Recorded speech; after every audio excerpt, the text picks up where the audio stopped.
welcome to another episode of the Always Be Testing podcast. I'm your host, Tye DeGrange, and I am really very excited to have Dan Darcy today. Dan, how you doing, man?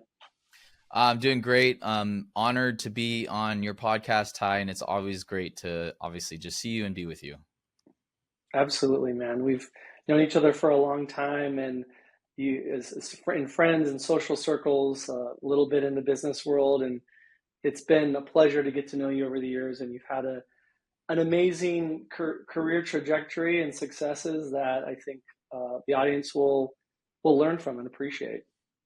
Well, thank you. And I mean, obviously the sentiment is the same. I just love watching you and your career take off. And like I said, I'm really honored to be on this podcast. So Heck yeah, man. Heck yeah, I appreciate that. Dan, maybe to kick off, let's jump into so those of you who don't know Dan, he's had an amazing career, executive at Salesforce, just done some amazing things there. He's currently the Chief Customer Officer at Qualified. I'd love for you to jump in to kind of give folks a little primer on what is Qualified. yeah, so look, I'm really excited. I was spent 13 years at Salesforce in a variety of roles, and I know we'll talk a little bit more about that. But what got me excited around 4 years ago was this company called Qualified, and Craig Swensrud, who's the CEO, was the former CMO at Salesforce. I used to work with him, and he told me about Qualified. He's like, look, one of the biggest problems that I had when I was a CMO at Salesforce was around pipeline. And he said I was blind to the visitors that were coming to my website. And so what he wanted to do was create a company that basically help marketers and CMOs understand what visitors were coming to their website and really providing a personalized buying experience to provide to help them convert into leads and meetings booked. So the way I talk about it, Qualified, is like we're an inbound pipeline generation platform, obviously driving a lot of more automation in AI. We first started off with being the number one live chat platform for sales teams, because sales teams would be able to see what visitors were on the site and then engage with their target accounts at that moment in time. But obviously with the introduction of AI, and ChatGPT, we obviously started taking advantage of that, and we introduced this past April Piper, which is our AI SDR, and she has taken off. Like, we have had hundreds of customers hire Piper to help augment their sales teams to drive pipeline, and that's really brought our marketing and sales teams closer together. So, I love it. in that, yeah, we help. I mean, in a very simple way, like we just help marketers with the last mile problem and converting more leads and meetings booked. It's amazing, and so many comments I'll share and then kind of jump back into questions. But yeah, as a service-based business has a pipeline that's courting clients, it's such a compelling value proposition to say, okay, how can I get those leads to be more personalized experience, better messaging, get them through the funnel more efficiently, help sales kind of sift through and identify, right? I mean, who doesn't want that if they're in the business of managing a pipeline and a sales force and a team that's trying to close deals? Yeah, I mean, I think of it this way. Like, a lot of companies spend a lot of marketing to drive traffic to their website.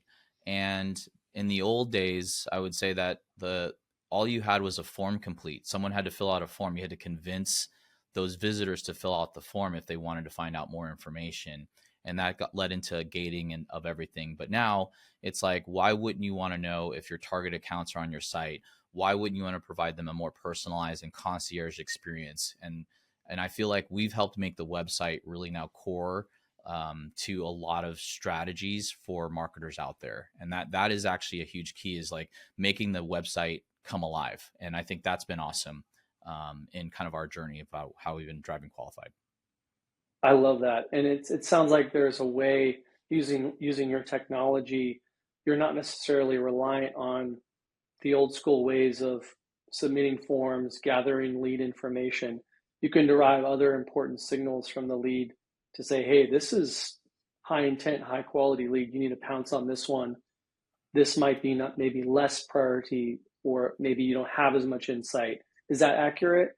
Yeah, 1000% accurate. So I mean, it's like there's a variety of visitors that come. We either really know them well through cookies prior, or reverse IP information, or other ways that we've gathered, kind of their personal identifiable information. And then there are like unknown. And so, for those unknown folks, we still want to give them a great experience, but we need to know about them first, and they need to qualify themselves first. And so, how do we provide the different tools on the site to help them qualify themselves? And then basically either like if we go, this is a target account, roll out the red carpet, let's have them book a meeting right on the sales rep's calendar, let's go. And so that kind of speed to lead is really exciting for our customers out there, and helping drive a lot more uplift in their leads and Yeah, meetings booked. Yeah. it's a big need. You guys are getting the validation in the market, and as we know, time kills deals. And so if you're able to truncate that speed to lead, as you said, it's extremely valuable. And then what I think is also really exciting of this world now is obviously the AI aspect and Piper. So our AI SDR, I think every company is going to need a natural language interface on their website. I mean, you see it now with ChatGPT, with OpenAI and Gemini. Everyone is finding information through a prompt, right? Why wouldn't you have that same type of user experience on your website? And with us, we just say it's Piper. So you need to find information about that specific company. You go to Piper, ask Piper the question. Piper will tell you the answers, and you can help self qualify yourself. And I just think that type of speed to access of information for prospective buyers has been a game changer. I love that. You nailed it. It's so funny. Here in Austin, we've got this Austin Tech Week thing happening, and I was fortunate to kind of take the pod to a moderator experience, interviewing Alexis Contos and some other great marketers who've been involved in AI. And Mhm. you're also, you could have easily been on stage, and then some, given you're at the epicenter of AI, something that everyone is kind of trying to make sense of and invest in and adapt and bring into their organization. It's something that's a big priority for leadership at Roundbarnlabs, our agency.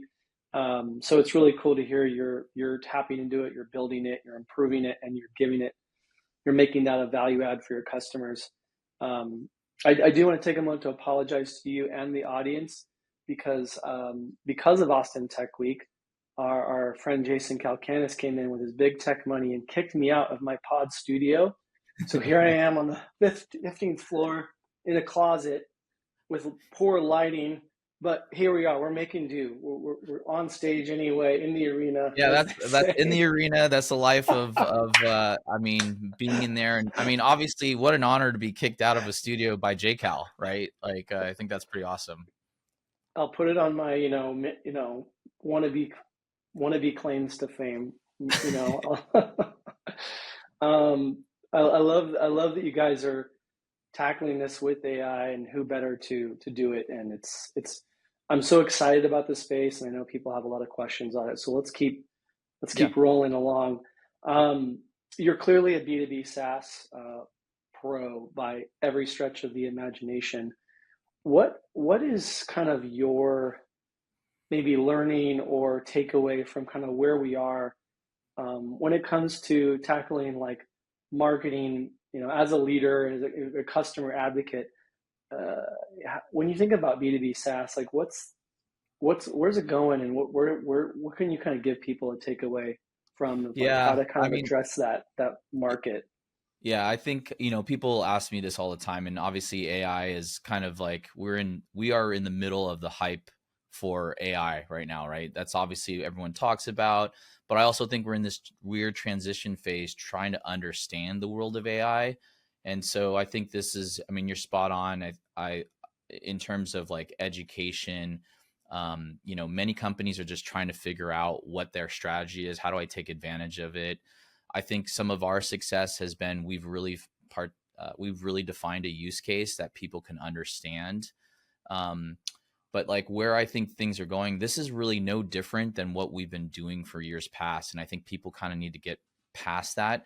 We've been trying to drive automation into our lives to make our lives easier for companies around, like, how can they maximize, the ROI on, like, if I can just, eke a better, 2 percentage points, it's going to save us hundreds of thousands of dollars, right? That has been going on since the beginning of software, since SaaS, right? And I just think with AI, it's no different. We just have now more capabilities that are helping make things even more easier, and driving more human productivity. And so that's the lens I've been taking it at. And just as new capabilities come forth, like, we'll take advantage of that if that makes sense. But yeah, that's kind of where I think we have been really good. It's like, as opposed to just saying, oh, hey, AI is this call, API call that we make out to OpenAI to drive some natural language thing back. No, it's about encompassing this entire process of, like, how can we help really drive more automation and AI into a process to drive more ROI for our customers. And that's kind of what I think. If people take a look at it from that point of view, I feel like that makes it a lot more consumable versus, like, AI is this big unknown. And there is still a lot to be learned and unknown from that aspect, but that's kind of where I think, Yeah. for me, takeaway of, like, how I explain this and work with our customers around.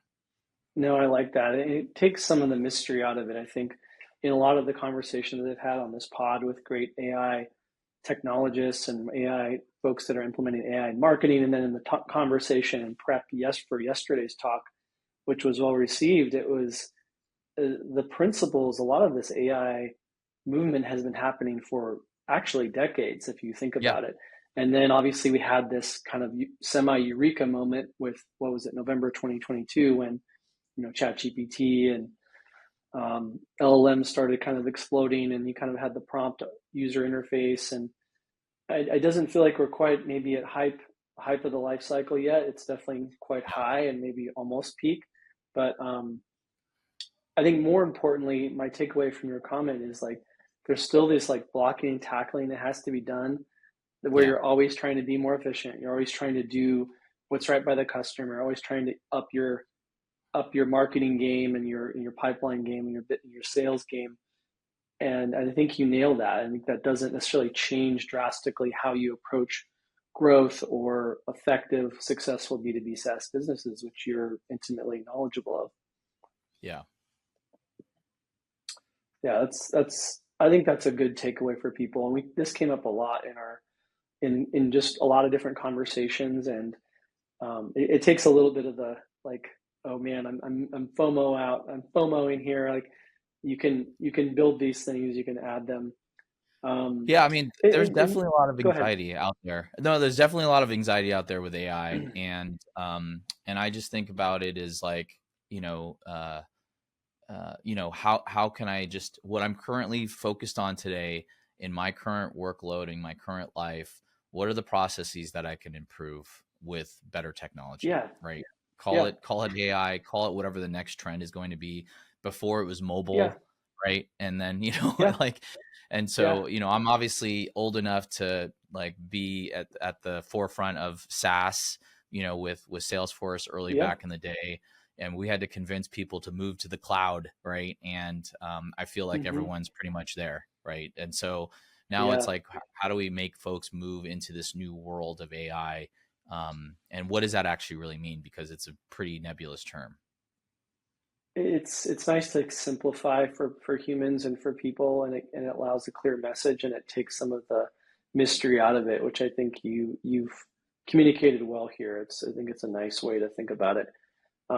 We talked a little bit about, like, the blocking and tackling of B2B SaaS. Um, Kind of a segue into, you guys are doing super well. There's some really exciting things happening. Every great business has its challenges.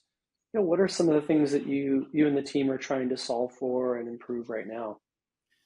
Yeah. I mean, that's a great question in terms of, like, I mean, there's obviously, as a startup, the life of a startup, like, it's obviously, there's always a lot of burning fires and things, but it's a crisis of prioritization. And for us, I think right now, scale is obviously our biggest factor.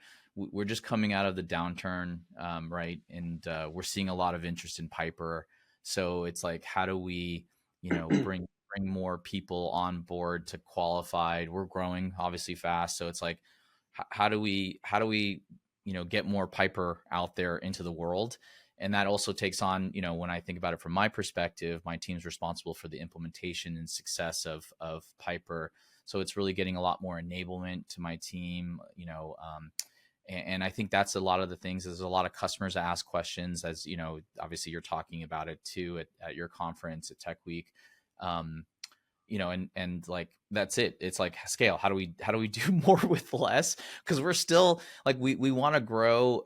We can't just like open up the floodgates and start growing again. And like, we're not at that state. It's like, how do we methodically grow and scale? So I'm definitely, even on my own AI journey, if you will, I'm trying to learn what are other effective tools and capabilities that are out there to help my team grow and scale through AI and drive a lot more productivity, and just tackle those processes as well. So it's like, it's funny, as I'm helping marketers with their AI journey, I'm trying to go on my own and trying to heed my own advice by learning. And I'm taking a lot of calls. And so I'm probably, if some customer service or customer success companies out there are listening to this, they'll probably bang on my door on LinkedIn to like hear a pitch, but I'm open, and I'm like open to just learning and trying Yeah, to see what's out there. But that's kind of one of the biggest things for me, is really that scale factor.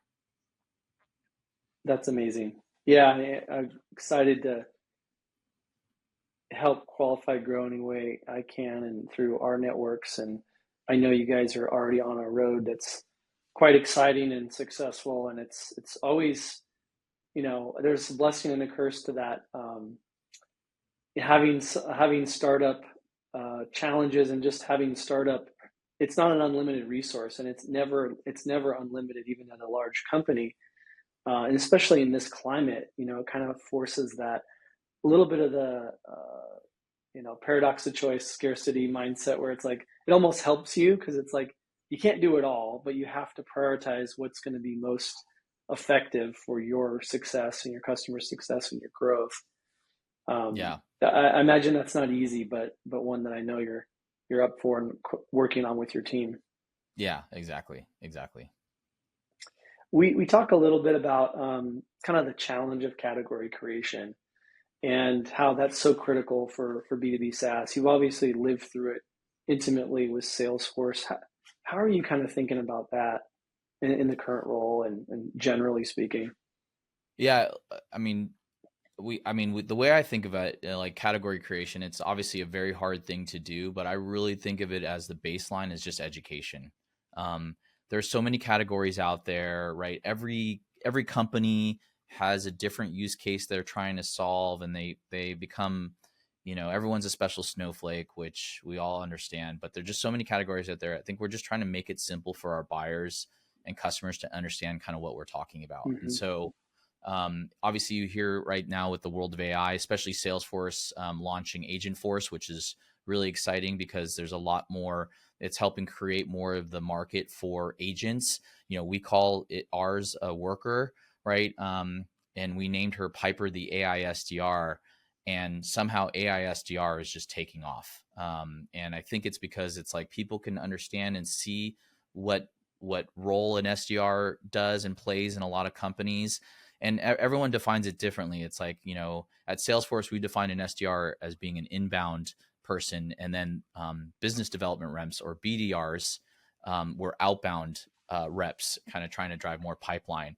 And so in our term, our AI SDR is really around inbound pipeline generation. And so we're just, once we found that, we like we even took a chance on experimenting with billboards in the Bay Area, and that out of home has taken off for us as well too. We decided we're not That's going to go to working these. for you? Yes, it's honestly Amazing. incredible. It's honestly incredible because we decided to not go to certain events to then put money into out of home billboards. And we've gotten, the way we were able to do that too is say we're in the Bay Area, like let's look at the traffic that's coming to our website in the Bay Area, for the previous month. make that our benchmark. And then once we put the out of home things, like how does our Bay Area traffic increase? And we saw that increase quite a bit. We saw a lot of prospects come to us saying, I saw your billboard, I want to learn more. And so, obviously it's hard to put an ROI to that, but it's still one of those things that we were like, this has been generally good for us. So that's why we're continuing to do that. So in terms of that category creation, I don't know if there's an AI SDR category out there yet, but we're continuing to invest in that kind of term, if you will, because with content into this category, just to continue to educate our buyers. It's like, well, what do you mean by AI SDR? And it's like, look, do we think it's going to get rid of the SDRs out there? No, of course not. We're helping augment and drive productivity, as I was talking about earlier. And like, how do we continue to build that category out for us? And so that's how I think about category creation, because it's like, it's helping give like the buyer, because there's just so many terms out there, a way to easily grasp a concept. And, like there's been, like, we were in the conversational marketing space, which was just basically called live chat. Right. So, it's just interesting to kind of see that, but now we've evolved into kind of this bigger inbound pipeline Yeah. generation platform. Look And it's at kind of hard. Yeah. So we just got to figure out what that is. Yeah. Sorry, I didn't mean to cut you Didn't off. mean to cut you off, but Yep. Slack had a similar journey too, right? I mean, what were they, pseudo gaming use case, and then they turned into this Enterprise massive juggernaut. professional enterprise. Yeah, Yeah. exactly, Yeah. exactly. Yeah. It's That's awesome. a Right. And like, yeah, I love that. Sorry. Go ahead. Keep going. no, no. I want to hear. I love hearing your perspective on it, and you think you nailed it. I think you nailed it. I'm excited for you guys to nail that vertical, and I think it makes a lot of sense. And it's obvious, it's exciting. I've heard Kieran Flanagan, SVP at HubSpot, just a monster. He's gotten so deep into the AI game, into the growth game, and he's talked a lot about like the obvious opportunity with AI around the SDR kind of flow and the pipeline and the marketing content and kind of connecting those more effectively, making that user experience better, and all the automated things you can do, which you guys are certainly at the forefront of. So I think about him as a great like framing of the opportunity. Mm-hmm. And then you guys being kind of a key player to take that market. It's really, really cool.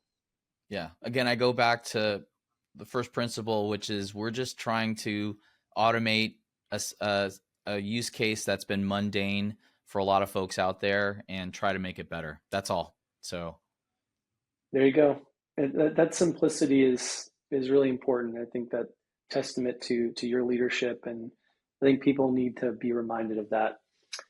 Um, moving along here, so in the spirit of always be testing, we love to talk experiments and the learnings from them. Um, what are some of those examples that you want to share from your great experience at Salesforce and now with Qualified? yeah, experiments. I feel like, I hope everyone continues to experiment with everything and try new things. I think that is like the most exciting part of what business is about. So, from a Salesforce perspective, I think one of my favorite experiments with Salesforce was personally was around interactive demos and bringing the demo to life. And just a little background for your listeners. I ran our demo team at Salesforce, which were responsible for all the demos you would see at Dreamforce or on stage at all of our events. And what I really wanted to do was, beyond just seeing a point and click feature demo on the when you come to a conference, it's like, look, here's what it does. You click here and it does this, great, and everyone claps. I wanted to be more of a storyteller, and then really bring people into a day in the life of those specific demos, and like what we were really trying to achieve and drive. And so, I feel very fortunate. Salesforce was was able to provide obviously the budget, if you will, to make more interactive demos. It's like if we were profiling a Burberry on stage, why wouldn't we want to bring everyone to the Burberry store on stage, as well as seeing then how that software and the demo would work in the cloud, and then how that's connected to a real life physical store. And so we would be able to do things like that, of like bringing a retail store onto stage, showcasing how a use case, a day in the life of like a sales rep at a Burberry store, how they would interact with that, the Salesforce software on their iPad, how it would be connected, because that person who came in the store had an abandoned shopping cart online earlier, and just making that personalization happen Love it. was really exciting. And so that's one of my favorite ones. That's And then awesome. from a small business qualified way, like we're constantly obviously experimenting all the time. Like I just talked about the out of home billboards, right? With Yeah. Piper, the AI SDR. Yeah. That's one exciting one. But actually, I want to bring up one that you were a part of, which I was really excited about. Well, we tried this executive dinner, like from a field marketing perspective in New York City. Salesforce was having a conference, and we wanted to be like, let's grab our customers and prospects that are in that area in New York at the time, and let's do a hosted dinner in the West Village, and get people to come. And this was a couple of years ago, but we didn't get the turnout we wanted because I don't know, it was just a little too early for us. So it really was all about timing. And I mean, a lot of fun things happened. I was like, okay, there's no one coming to this dinner. I just ran in. I mean, I wouldn't say no one. I mean, it was half full, but like I ran into you randomly. You happened to be out celebrating life with your wife, which it was great to see Yep. her. Baby And moon. at the same hotel. Yes, you were on your baby moon. We were at the same hotel. I was like, oh my God, Tye. And then I said, hey, random thing, I'm hosting a dinner tonight. We have extra spots. Do you want to come? And so you did. And so it was awesome to see you, and like it was great to interact. And but yes, I mean, like I wouldn't say that was a very successful executive dinner. But again, I just think about timing, and you got to keep constantly doing that again. And like fast forward 2 years now, we just hosted our first ever again executive dinner, and that was actually more successful because I think we were more of a bigger draw too. So back in the day we were like qualified, who knows about qualified, and now it's kind of a different story. So again, it's timing and it's experimentation, and I Yep. love failing because then you learn from it and you keep going forward. Yeah. So Yeah. You don't fail, you learn. And if it, I think that's a good primer, and obviously a fun example, but a great reminder. It reminds me of the I don't know if the tech bros are going to slap my wrist for quoting Naval or not, but I think he has one where it's like um, basically what does he say? I'm totally drawing a blank now. Um, it has to do with learning, and I built it up, and now I'm completely losing it. This might have to be edited out. yeah, I agree with that. Oh, I built it up so much that I lost the punchline of the joke. That's all Amazing. good. Yeah. Um, Category creations to always be testing, sliding a moment. What did you said something that totally tipped me off to a great point. Going down. This is like happened maybe never in this I, pod. I was, it was, no, I mean, what I was talking about was just the timing when it comes to the dinners. I think that was a big one, and just like like was just too early for us. We needed to Yes. give it a little bit more What I time. was gonna say was he says that people get him. How do I network? How do I network? What's the secret of networking? I feel like there's an analogy to your timing of your dinner. It's like if you're building something really cool, if you're launching Piper AI, people are going to come to your dinner. You're killing Yeah. it, and you're seeing that trend and that improvement. And so that's where the Yeah. timing comes in. And I think it's applicable to networking. It's maybe a little bit of a stretch analogy, but I just think that's such a good point. You saw Yeah. it firsthand, right? Yeah. I mean, experienced it firsthand. It's like, okay, maybe we were just a little too early on that dinner. I mean, we thought we were bigger than we were. It was a very humbling experience, but we'll come back, we learn from it, and we do it again. So That's it. That's it. It's a great ethos of your testing thinking and how I think a lot of good marketers and just business people can think about rolling with the punches and the learnings and getting better for the next time. Um, I have a hunch on what your sliding door moment in your career would be, but I want to ask you what is it? Yeah, I would say the sliding door moment in my career is there's I'll be brief on this. So when I first started at Salesforce, I was in the technical product marketing team, and I was driving again a lot of demos and showcasing stories to our customers on stage around driving that specific product marketing. Well, one day I got a phone call on a Sunday that I put to voicemail like 3 times. And the fourth time I answered it, it was Benioff asking me to help him build a demo for a customer that was coming to his house in Hawaii to see a demo of Salesforce.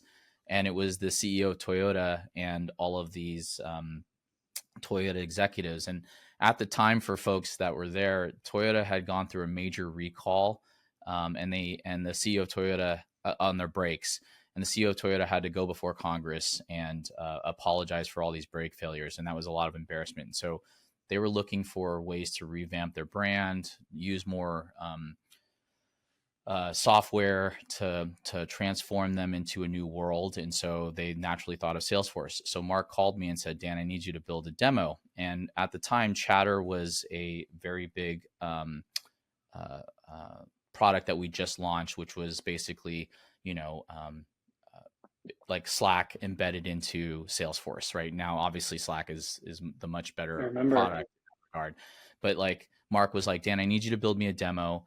Cars are chatting on the network. The car is chatting to me, telling me my tire is low or I need more gas or this. So it was like basically the Internet of Things and the car kind of talking to you and communicating to you on a private network.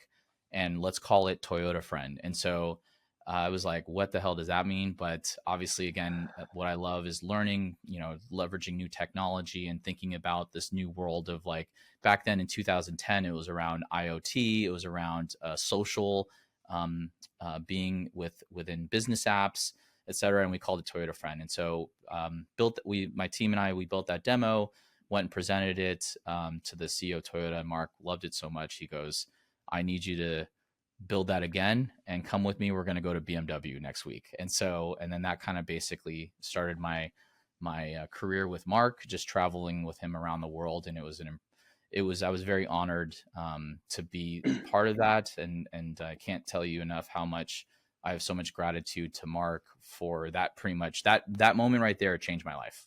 So, and I don't say that Yeah, lightly because it really changed the trajectory of my career. it's a great call out. It's an amazing experience and learning, and it's something that you stepped into and delivered, and that's commendable.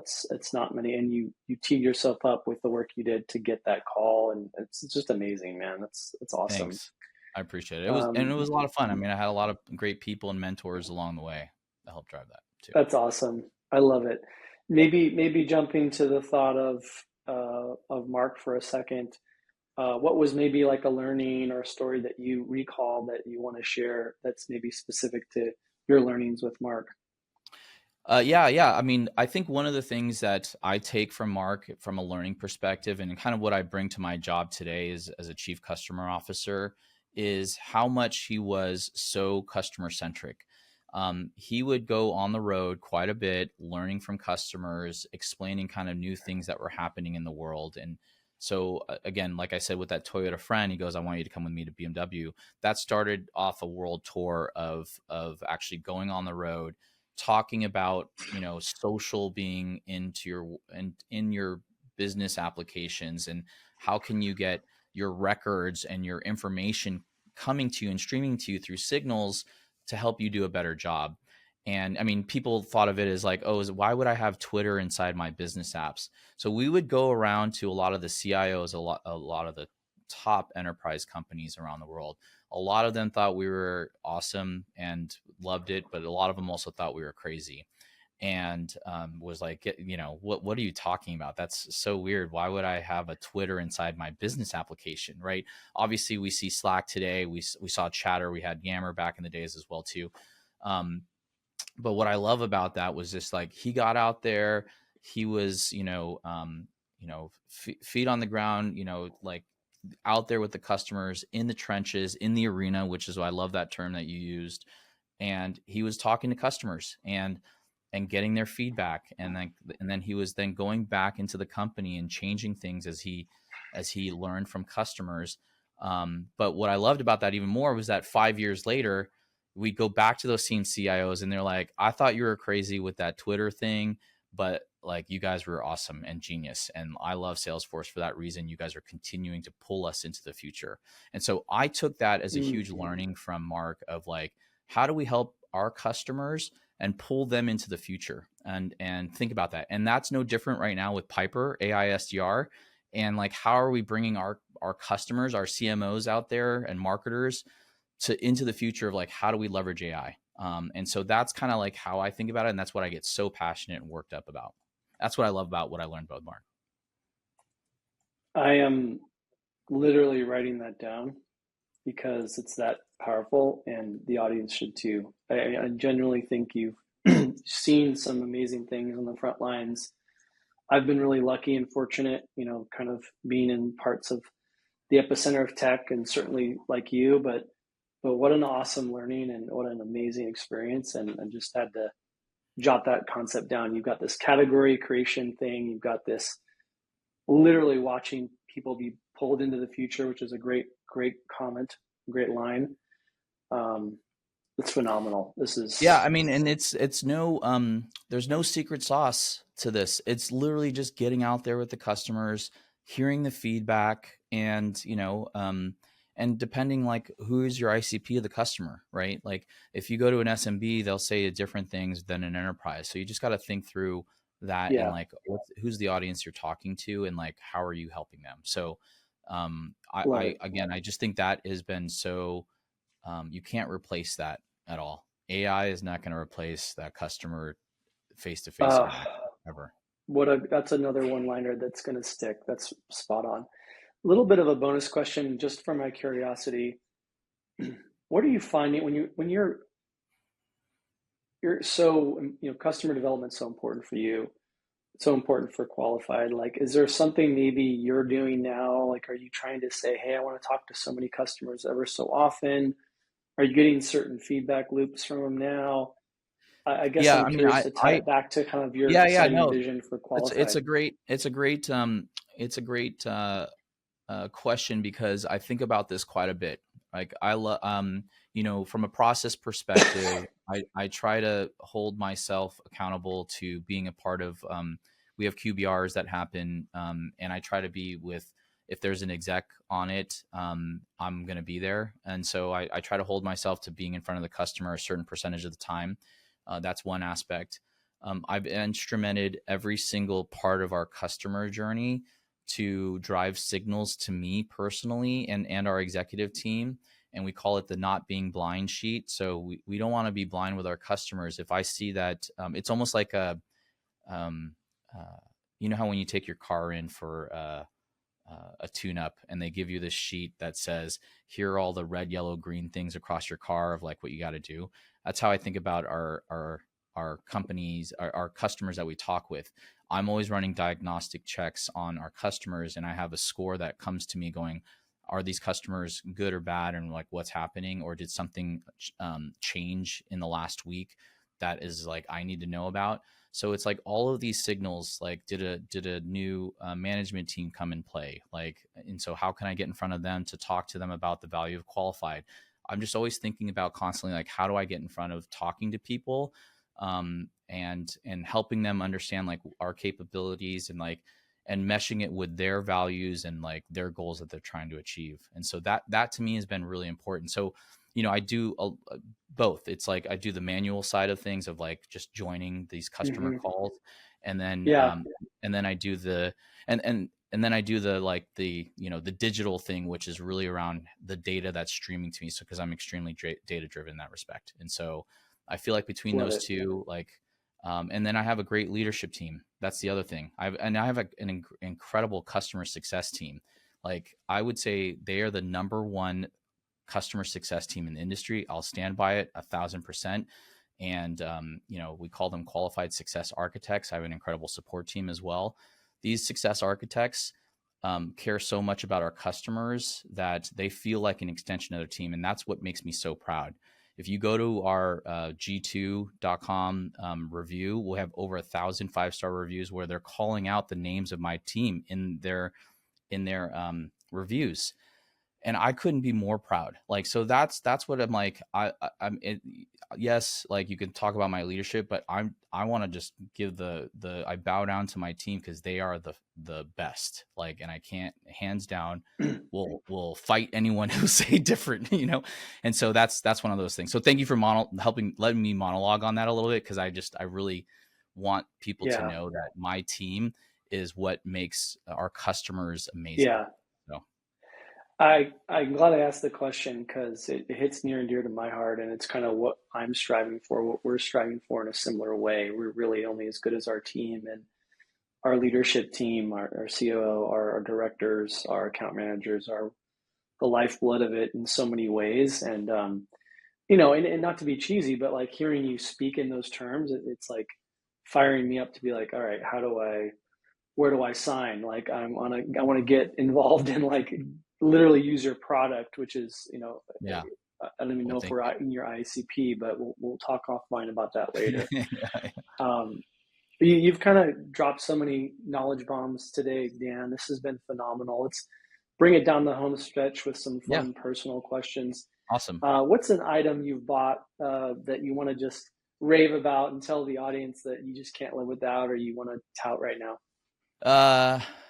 Yeah, that's a good question. I don't know. I'm a pretty simple man, but actually, I will tell you right now, I have an Owala water bottle, and I think it goes under the $200.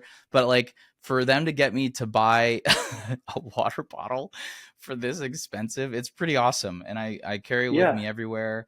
Got a straw. Like, it's not even like that, like, revolutionary. It's just something that I care about. And then the other thing too, I just was thinking about this. I'm going to swap this now, and this is going to go a little more sentimental. Is as simple as it is. I just bought a football for my son Leo, and he's a 49er fan. Go Niners! And know they're having a tough season. Amen. But like, Amen. he wants to throw the football around, and it's prized possession. So, like, again, I go back to the simplicity of like water and football. So mic drop. My boy is a year and a half, and he, like Leo, he's throwing stuff on the regular. I'm like, my daughter, bless her heart, was talking, and reading, and Gray's like, I'm throwing a tennis ball at your face. It's pretty funny. That's awesome. Sounds like Leo's on the same track. Yeah, it's great. Well, we got to get them together. Let's do it. So. Yes, let's make it happen. Let's definitely do that. I love it. Okay. Software that you really dig, but you can't say Slack, Salesforce, or Qualified. Yeah, I mean, that's yeah. Okay, good question. I mean, obviously, beyond Piper. No, I'm kidding. Social media is definitely a huge connecting piece for me. I still leverage X, formerly Twitter, LinkedIn, Instagram, Facebook. They all have different audiences. As you know, I'm very much a people person. I love staying connected to my folks and to people that I care for. And what I find that I love about social media, and I know there's dangers to social media as well, but I feel like I'm trying to like overcome that as well by like not being so addicted, is that you have all these audiences at your fingertips to learn from and communicate with. So X, I do a lot of learning. LinkedIn, I do a lot of learning, but I also post a lot there too. Instagram is really around just like, it's personally for me a way to chronicle my life. I'll be like, we're always constantly going. And then all of a sudden I look back at a picture. I'm like, oh my God, we did that. That's right. That's so awesome. I'm so glad I posted it on Instagram. Otherwise I wouldn't remember, and it's kind of that Yeah. digital photo album. Facebook, that's how I communicate with my mom at times. Like I just post there because she's Yeah. still on there all the time. So, Yeah. it's just that's what I love, is being connected to people because I love Yeah. people. So, That's amazing. That's amazing. I would have to say I am very much similar, especially from an information junkie perspective, and then to an extent a connection perspective. And I do feel like I'm a reasonably good connector and enjoy it. And enjoy it. I love the people aspect. But for the audience that doesn't know Dan, he might be one of the best connectors that exists. And I think it comes from a place of genuineness and care and awesomeness. I'll use that term. So thank just to put a exclamation on I that. mean, I love connecting people. Remember, I used to throw parties a lot in the city. So it was just all about bringing Yeah, fun people together and providing yeah, amazing experiences. So it's like, and I yeah. feel like that's a missing art these days, of like, everything is so divisive. Mm-hmm. We got to bring people together. So, Oof, another amazing mic drop from Dan. Let's bring people together right now. It's what we need. We need more of that. The world needs more elf parties. yeah, Um, there you go.